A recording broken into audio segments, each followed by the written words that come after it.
जय श्री राम भाइयों, आप देख रहे हैं श्रीधर गुर्जर और आज अपने सामने है अल्टो K10। तो भाई ये वो है जो मारुति 800 के बाद में जो नया सेगमेंट आया था अल्टो, और अल्टो के बाद आया था अल्टो K10।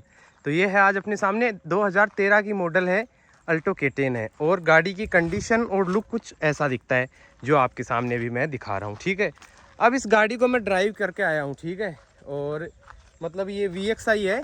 तो एक होता है ना, इंडिया में लोग गाड़ियां लेते हैं और मारुति की गाड़ी को प्रीफर करते हैं, और मारुति की गाड़ी में सबसे ज़्यादा प्रीफर करते हैं ये अल्टो K10 को। तो आज मैं इसका कोई वैसे रिव्यू नहीं करने वाला हूं कि इसमें क्या आता है क्या नहीं आता है। मैं आज आपको ये बताने वाला हूं कि लोग इसको आखिर मतलब जो फैमिली है, मिडिल क्लास फैमिली, वो इसे अल्टो को ख़रीदने के लिए क्यों तैयार रहती है, इसके पीछे क्यों भागती है। तो देखो, सबसे पहले शुरुआत करते हैं इसके लुक से।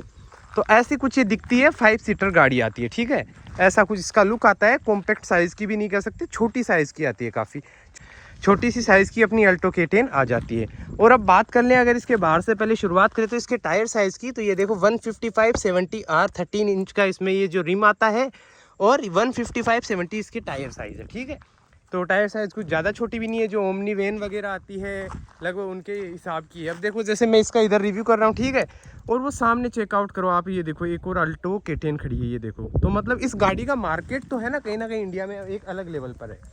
अब इसके फ्रंट लुक में आ जाएँ तो कुछ ऐसा इसका लुक आता है फ्रंट का। ठीक है, एक बार मैं गेट बंद कर देता हूँ ताकि थोड़ा और अच्छा दिखे। तो ऐसा कुछ इसका फ्रंट लुक आता है। ठीक है, जिसमें आपको लाइट्स मिल जाती है, वो हेलोजन लाइट मिलती है, हेलोजन ही आपको इंडिकेटर मिल जाते हैं, टर्न सिग्नल मिल जाते हैं मतलब।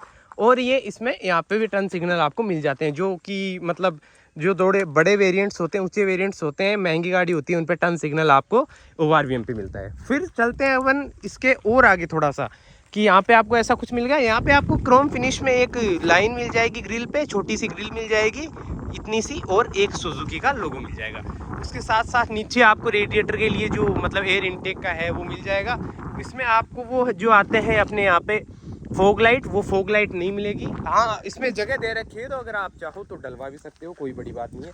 उसके बाद चलें तो ये इसका कुछ छोटा सा बोनट आता है, और आगे चलें तो ये विंडशील्ड आ गई, और ये इसके 2 वाइपर्स आ गए। एक ही यहाँ पे इसकी वाइपर पे जो फ्लूइड डालने का आता है वो फ्लूइड आ गया।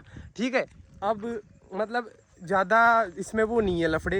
एक देखो सिंगल आपको दे रखा है फ्लूइड के लिए कि ख़राब भी ना हो, और यहाँ पे मिडल में दे रखा है कि आप इधर से खोल के अगर थोड़ा कचरा फंस भी जाए तो निकाल सकते हो, मतलब ज़्यादा मैकेनिक के पास जाने की ज़रूरत नहीं है। ठीक है, अब चलते हैं इसके ऊपर। तो ये विंडशील्ड आ गई, ये इसका देखो एंटीना आ गया, जो कि आता है नॉर्मल, और गाड़ियों में आने लग गया है शार्पिन एंटीना, लेकिन इसमें अब भी नहीं आता शायद, मेरे हिसाब से अल्टो का जो मतलब टॉप मॉडल है उसमें नहीं आता। और अगर आता है नहीं आता, आप कमेंट करके एक बार मेरे को बता देना, मेरा भी डाउट क्लियर हो जाएगा। ठीक है, कमेंट में पढ़ता हूँ सबके। फिर चलते हैं इसके ORVMs पे। तो ऐसे कुछ इसके ORVM मिलते हैं जो कि अपने को एडजस्टेबल मिलते हैं, बट एक डंडी आती है अंदर, कोई इलेक्ट्रॉनिक इसमें सिस्टम नहीं आता है। और बात करें लॉक की और चाबी की, ये तो शुरुआत की बात ही आ गई। तो चाबी इसमें कोई सेंट्रल लॉकिंग नहीं आती, बिल्कुल सिंपल सोबर सी एक चाबी आती है, जो बाइक की चाबी आती है उस टाइप की, स्कूटी की चाबी मान लो। यहाँ से डायरेक्ट इसको लगाया और ये लॉक अनलॉक हो जाती है, जैसे अभी लगाया और ये लॉक हो गई गाड़ी। ठीक है, ये नीचे चला गया ना, और ये ऊपर आ गया, मतलब ये अनलॉक हो गई। तो ये ऐसे लॉक अनलॉक हो जाती है चाबी से, और ज़्यादा लफड़ा इसमें है नहीं, सेंट्रल लॉकिंग वाला सिस्टम है नहीं। तो वो भी नहीं है कि आपकी चाबी में कहीं दिक्कत आने वाली है कि बैटरी लो हो गई, वो हो गई, वो चीज़ें भी नहीं है। फिर अब चलते हैं थोड़ा सा इसके पीछे। तो पीछे भी आपको एक बड़ा सा गेट मिल जाता है, 5 सीटर है तो आपको 4 गेट मिल जाते हैं, आगे डोर्स मिल जाते हैं, पीछे आपको इसमें बूट स्पेस भी मिल जाता है। अब चलो शुरुआत कर ही लेते हैं। तो सबसे पहले अपन करते हैं इसकी गाड़ी का जो मेन डोर है वो ओपन करते हैं, और पहले मैं दिखा देता हूँ इसकी आपको कि इसका खोल लेते हैं अपन बूट वाला। तो यहाँ पे इसके बटन आता है बूट स्पेस ओपन करने का, तो यहाँ से अपन ने बूट ओपन कर लिया। अब इसका बूट भी एक बार खोल देते हैं। हाँ, तो चलो शुरुआत में ये है कि आपको हाइड्रोलिक्स मिल जाएंगे, वो कोई बड़ी बात नहीं है, इसमें कोई दिक्कत वाली बात भी नहीं है, बहुत बार नहीं भी मिलते, लेकिन हाइड्रोलिक आपको अल्टो K10 में मिल जाएंगे। उसके साथ साथ यहाँ पे आपको एक ब्रेक लाइट मिल जाएगी, जो कि यहाँ से विजिबल है, ये देखो ब्रेक लगाने पे यहाँ से दिखती है, इनके साथ साथ ये भी जलती है। ठीक है, उसके बाद अगर नीचे चलें तो गाड़ी लॉक होगी। एक बार वापस से खोल लेता हूँ भाई, ये सिस्टम बहुत अच्छा है इसका, ये देखो खुल गई। ठीक है, अब नीचे यहाँ पे पार्सल ट्रे आ गई है। ठीक है, ट्रे में आप अपना सामान रख सकते हो। इसके साथ साथ अगर अंदर की नीचे देखें कि क्या क्या मिल जाता है, तो आपको यहाँ पे स्पेयर व्हील की जगह मिल जाएगी, और थोड़े से आपको जो अपने इक्विपमेंट होते हैं जिनसे आप वो खोल सकते हैं स्पेयर व्हील को, वो मिल जाएंगे। और टायर वगैरह चेंज करना चाहें जब पंचर हो जाए तो वो कर सकते हैं। ठीक है, उसके साथ साथ इसमें व्हील कवर आपको मिल ही जाते हैं, ताकि थोड़ा रिम दिखाई ना दे, और आपको ये जो टायर्स है वो अच्छे लगे। उसके बाद अगर इसके बूट को कर दिया जाए बंद, तो बाहर से देखें तो एक मारुति सुजुकी की यहाँ पे आपको बेजिंग मिल जाएगी, यहाँ पे सुजुकी का लोगो मिल जाएगा, यहाँ पे आपको जो लॉक की से ओपन करने के लिए लॉक का मिल जाएगा, अल्टो K10 की बेजिंग आ जाएगी और नीचे इसका मॉडल आ जाएगा VXI, जो भी आपका मॉडल होगा, ठीक है। उसके बाद चलते हैं इसकी टेल लाइट्स। देखें तो टेल लाइट्स में आपको सिंपल सोबर सी टेल लाइट मिलेगी। ये आपकी रिवर्स की होगी, ये आपका टर्न सिग्नल हो गया और ये आपकी ब्रेक लाइट होगी, और ये तीनों ही हेलोजन में मिलती है, ठीक है। उसके साथ साथ यहाँ पे आपको LED में, ये भी हेलोजन में है, आई थिंक, मैं श्योर नहीं हूँ, आप देख लेना, कमेंट करके बताना ये हेलोजन में है या उसमें है। उसके बाद इधर आए तो ये आपको पेट्रोल का मिल जाता है, ठीक है, यहाँ से पेट्रोल फिल अप करा सकते हो। और इसका जो खोलने का है वो ये नहीं है कि महिंद्रा थार में आता है जैसे कि बाहर चाबी लगा के खोलो, नहीं भाई, आपने मारुति ली है ना, तो मारुति इतनी भी पीछे नहीं है, तो यहाँ पे जैसे ही इसको ऊपर करेंगे और ये अपना अभी ओपन हो चुका है फ्यूल वाला, तो अब चलो वो भी दिखा देता हूँ आपको, ये देखो। और ये आती है अपनी पेट्रोल में, तो यहाँ से आप अपना पेट्रोल डलवा सकते हो, ठीक है। पेट्रोल डलवा के आपने कर दी बंद। अब चलते हैं इसके आगे की तरफ, तो ये आ गए अपन को पैसेंजर साइड में। तो अब देखो मैं एक्सप्लेन कर देता हूँ आपको थोड़ा जल्दी से कि को पैसेंजर साइड में डोर की अगर बात करें तो डोर आपको कुछ नहीं मिलता है, एक लॉक मिलता है और ये ऐसे ऊपर की तरफ अनलॉक, नीचे की तरफ लॉक। एक यहाँ पे आपको डोर खोलने के लिए मिल जाता है, ये मिल जाता है आपको अपने ORVM को सेट करने के लिए डंडी से, ठीक है। उसके बाद यहाँ पे आपको पकड़ने के लिए मिल जाता है, डोर बंद करने के लिए। यहाँ पे आपको कुछ सामान रखने के लिए जगह मिल जाती है, बोतल होल्डर नहीं मिलता है। उसके बाद चलते हैं थोड़ा सा अंदर, तो यहाँ पे आपको मिल जाएंगे ये अपने सनसेट्स, जिसमें यहाँ पे मिरर आता है एक में, और शायद इसमें मिरर नहीं है इसमें। यहाँ पे आपको बीच में लाइट मिल जाएगी, एक जो हेलोजन बल्ब मिल जाएगा, मतलब छोटा सा, ठीक है। उसके बाद डैशबोर्ड में आए तो ये AC वेंट मिल जाएगा, फिर ये खाली जगह मिल जाएगी रखने के लिए। एक नीचे आपको यहाँ पे जो है वो मिल जाएगा, क्या बोलते हैं यार इसे, मतलब लिटरली दिमाग से निकल गया भाई, क्या बोलते हैं भाई, मैं सच में भूल गया, बताना आप, बताना इसको क्या बोलते हैं। अभी मेरे को भी याद आ जाएगा, लेकिन अब वीडियो जब बना रहा हूँ तब तक याद नहीं आएगा। फिर आगे चलते हैं, यहाँ पे AC वेंट्स मिल जाएंगे, यहाँ पे हैजार्ड लाइट का बटन मिल जाएगा, जो ऑन हो चुकी है हैजार्ड लाइट, ठीक है।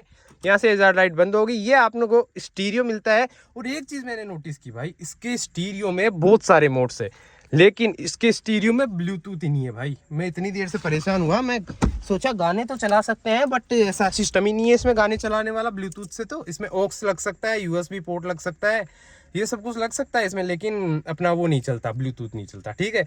उसके बाद अगर नीचे आ जाएं तो यहाँ पे आपको AC के वो एडजस्टमेंट मिल जाएंगे, यहाँ पे AC की फैन स्पीड वगैरह मिल जाएगी, यहाँ से आप AC को जो है लो पे हाई पे कर सकते हो, ठीक है। उसके साथ ये सब कुछ आपको AC का कंट्रोल मिल ही गए। यहाँ पे आपको ग्लोसी फिनिश में ये ऐसा कुछ इसका मिलता है, ठीक है। अब चलते हैं अपन ड्राइवर साइड में, तो चलते हैं ड्राइवर साइड में, और फिर उधर की चीज़ें भी मैं आपको दिखाता हूँ शॉर्ट में। और मतलब मैं बता रहा हूँ कि होता क्या है आखिर, इतने जो प्राइस रेंज में आती है तो इसमें कंपनी आपको ऑफर क्या क्या करती है। अब जैसे ही अपन आ गए ड्राइवर साइड में, तो ऐसा कुछ इसका मीटर मिलता है। तो ये देखो सिंपल सोबर सा मीटर मिलता है, कोई ज़्यादा फैंसी चीज़ें नहीं है। अब इसमें एक बार चाबी भी लगा के दिखा दें, आप कहेंगे तो कि भैया चाबी लगा दो। तो जैसे ही अपन इसमें चाबी को लगाते हैं, ठीक है, जैसे ही चाबी इसमें लगाते हैं, तो अगर आपका डोर ओपन रहेगा तो ये टी टी टी टी की आवाज़ करने लग जाएगी। थोड़े से फीचर्स तो है ही ना एडवांस भाई, पता रहे कि चाबी गाड़ी में रहेगी, ये मालिक ऐसे बताती है। फिर आपने दबाई क्लच और आपने ये कर दिया इग्निशन ऑन। तो अब जैसे ही इग्निशन ऑन किया तो भाई गर्मी बहुत है, थोड़ी सी AC चला लेते हैं और गाड़ी को कर देते हैं एक बार स्टार्ट। तो ये होगी है भाई एक सेल्फ में गाड़ी स्टार्ट अपनी। तो अब आगे की इसकी अगर मैं बात करूं तो आपको यहाँ पे एक हैंडल मिल जाता है, छोटा सा स्टीयरिंग व्हील, ठीक है। उसके साथ ही आपको इसका इंस्ट्रूमेंट क्लस्टर मिलता है, ऐसा कुछ ये आप देख सकते हो। इसमें आपको यहाँ पे RPM मिल जाते हैं, इधर आपको स्पीड मिल जाती है, इधर आपको इंजन लाइट वगैरह या बैटरी लाइट जितने भी कंट्रोल्स होते हैं अपने वो मिल जाते हैं। एक ये बटन मिल जाता है ट्रिप वगैरह से रीसेट करने के लिए, यहाँ पे एक डंडी सी। यहाँ पे आपको फ्यूल गेज मिल जाएगा और इसमें कितने किलोमीटर ये ट्रिप A ट्रिप B में चल गई वो मिल जाएगा। जैसे ये ट्रिप B में ये हो गई, ये टाइम हो गया, ये टोटल किलोमीटर हो गया 68,215 ये चल चुकी है टोटल, ठीक है। तो ये 4 चीज़ें इसमें आती है, ठीक है। उसके बाद और कुछ भी नहीं है, इस डोर पे भी कुछ नहीं है। लॉक अनलॉक का बटन है सिंपल, जो कि उसमें आपको मैंने दिखाया था, बाकी सब कुछ सेम है। यहाँ पे एक स्पीकर मिल जाएगा, एक स्पीकर यहाँ पे मिल जाएगा। और फिर पीछे की अगर बात करें, अब चलो पीछे भी चल लेते हैं। आप कहोगे भैया पीछे का भी दिखा दो, तो भाई मना थोड़ी कर सकता हूँ भाइयों को, पीछे का भी दिखाऊंगा ना। अब जब दिखा रहे हैं तो पूरा ही दिखाएंगे ना, तो पीछे आ जाते हैं।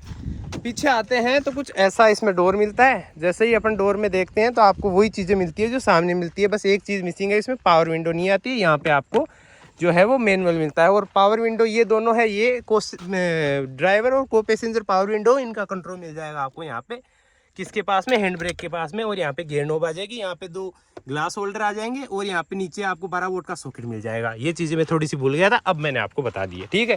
अब इस गेट को कर देते हैं बंद। और पीछे की बात करें तो पीछे कुछ ऐसी दिखाई देती है, ये इसकी सीट्स आती है। और अगर बैठ जाएं इन पे तो भाई मतलब बैठने में ठीक है, कंफर्टेबल है, इतनी वो नहीं है, ज़्यादा कंफर्ट भी नहीं है तो ज़्यादा ख़राब भी नहीं है, बजट के हिसाब से बहुत बढ़िया, आपकी फैमिली को आराम से घुमा सकती है। अब पीछे बैठने के बाद ऐसा कुछ फील आता है, छोटी छोटी सी है, यहाँ पे डोर हैंडल्स मिल जाएंगे आपको, ठीक है, 3 साइड पे। और ऐसा कुछ आपका व्यू आता है ऐसा, अगर आप अल्टो K10 में बैठे हो तो ऐसा कुछ दिखेगा आपको पीछे वाली सीट पे बैठ के, ठीक है। यहाँ पे 3 लोग आराम से बैठ सकते हैं, मतलब ये नहीं कि बहुत कंफर्टेबल में फील किए, बट हाँ आराम से बैठ सकते हैं। इंटीग्रेटेड 2 इसमें आपको जो है हेड रेस्ट मिल जाएगी। फ्रंट सीटों में भी वही है कि सेम, मतलब सीट ही वैसी है, वैसे एक्स्ट्रा कुछ एड ऑन नहीं किया हुआ ऊपर से। बाकी ये सब चीज़ें मैंने आपको दिखाई दी। और अब सब कुछ ही देख लिया तो आप कहोगे भैया इसका इंजन भी तो दिखा दो। इंजन भी दिखा देते हैं भाई, क्योंकि इंजन देखना भी ज़रूरी है ना कि क्या क्या सिस्टम आता है। तो यहाँ से इसका इंजन का अपन हुड ओपन कर लेते हैं, और हुड ओपन करके अब खोल लेते हैं भैया इसका इंजन। देखते हैं अल्टो K10 का इंजन कैसा आता है, जो अपने परिवार को ढोता है, मिडिल क्लास फैमिली को। तो भाई ये है अल्टो K10 का, ऐसा इंजन आता है, छोटा सा प्यारा सा, ठीक है। ऐसा कुछ ये इंजन दिखता है। और इसको अगर गाड़ी चल के आई हुई है तो ज़्यादा हाथ वूथ नहीं लगाना चाहिए, हाथ वूथ जल जाता है। तो एक क्लीन सा सेटअप है, मतलब ज़्यादा भरा भरा नहीं है, खाली खाली सा सेटअप है, ठीक है। तो ऐसा कुछ इसका इंजन आता है। पावर स्पेक्स की बात अपन नहीं करेंगे, वो सब ऑलरेडी आपको पता है। वो चीज़ें बताने के लिए मैं ये मतलब वीडियो नहीं बना रहा हूँ इसका वीडियो बनाने का जो मेरा पर्पज़ है वो ये है कि आपको क्या क्या मिल जाता है एक छोटी सी गाड़ी में, जो मतलब लोग हर कोई खरीदते हैं, वो क्या देख के इसमें खरीदते हैं कि क्या क्या मिल रहा है। अब एक चीज़ बची है इसमें एक्स्ट्रा, जो मैंने अभी तक आपको नहीं दिखाई, वो है इसमें ये लाइट एडजस्टमेंट का, कि लाइट ऊपर नीचे यहाँ से कर सकते हो, कि हाइट एडजस्ट करते हैं अपन लाइट की वो। बाकी सारी चीज़ें मैंने इसकी कवर कर ली है जितना मेरे को याद था। अगर कुछ रह गया है तो भाई आप कमेंट करके बता देना मेरे को। बाकी ये था ओवरऑल इसका जो ओवरव्यू है वो। और मतलब काफ़ी अच्छी गाड़ी है भाई, अगर एवरेज वगैरह देखें तो बहुत बढ़िया है पेट्रोल में, और आराम से चला सकते हैं। अच्छी खासी मतलब मेंटेनेंस भी ज़्यादा नहीं मांगती है, नॉर्मल मेंटेनेंस पे आपकी गाड़ी चल जाती है। तो ये था ओवरऑल अल्टो K10 का रिव्यू भाई। कैसा लगा आपको कमेंट करके ज़रूर बताना। मिलते हैं आपको नेक्स्ट वीडियो में, टिल देन बाय बाय, जय Shri Ram, take care guys.